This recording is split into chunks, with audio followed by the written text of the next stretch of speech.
Halo semua, salam sehat dan di rumah aja. Oke, kali ini Miss Deris akan menjelaskan materi tentang alur cerita yang terdapat di tema 9, subtema 2, pembelajaran 2. Alur cerita memiliki peran yang sangat penting dalam sebuah cerita.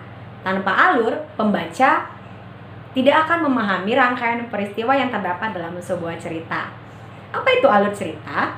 Alur cerita adalah rangkaian peristiwa yang membuat cerita menjadi lebih menarik. Nah, alur cerita dibedakan menjadi 3 jenis. Yang pertama, alur maju. Lalu yang kedua, alur mundur. Dan yang ketiga adalah alur campuran. Oke, Miss Diris akan jelaskan satu persatu ya.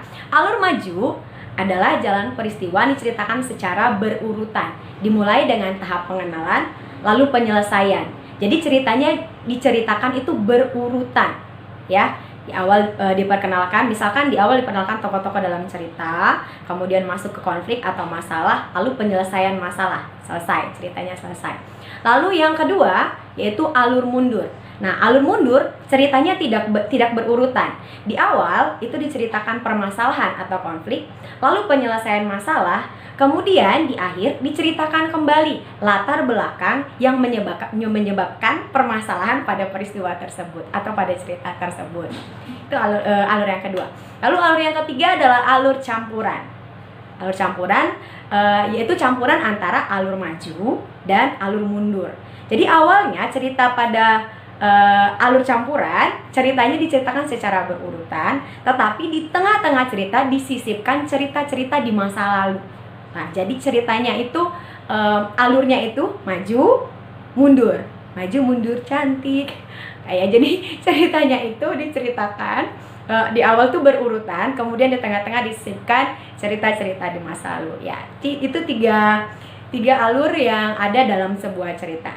Alur maju, alur mundur, dan alur campuran.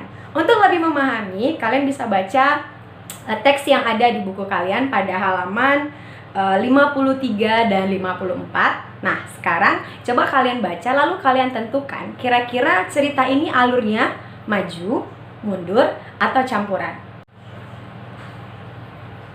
Oke, silakan kalian baca. Kalau kalian sudah selesai membaca, silakan jawab pertanyaan-pertanyaan yang sudah Miss Deris siapkan. Ya, setelah itu kalian boleh tulis jawabannya di buku latihan, lalu difoto dan dikirim ke kontak Miss Deris. Oke, salam sehat dan di rumah aja. Bye.